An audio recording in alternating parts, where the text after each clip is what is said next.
পবিত্র আশুরা উপলক্ষে দিনাজপুরের হিলি স্থলবন্দর দিয়ে বাংলাদেশ ভারতের মধ্যে পণ্য আমদানি ও রপ্তানি কার্যক্রম বন্ধ রয়েছে। তবে হিলি ইমিগ্রেশন চেকপোস্ট দিয়ে দুই দেশের পাসপোর্টধারী যাত্রীদের পারাপার স্বাভাবিক রয়েছে।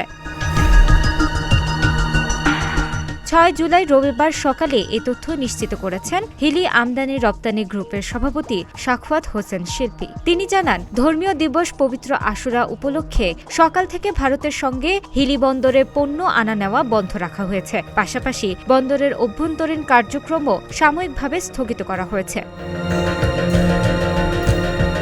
তিনি আরও জানান, ৭ জুলাই সোমবার সকাল থেকে পুনরায় আমদানি রপ্তানি কার্যক্রম স্বাভাবিকভাবে শুরু হবে। এ বিষয়ে হিলি ইমিগ্রেশন চেকপোস্টের অফিসার ইনচার্জ আরিফুল ইসলাম বলেন, বন্দর দিয়ে পণ্য চলাচল বন্ধ থাকলেও পাসপোর্টধারী যাত্রীদের যাতায়াত স্বাভাবিক রয়েছে। ইমিগ্রেশন কার্যক্রম পূর্বের মতোই চালু রয়েছে।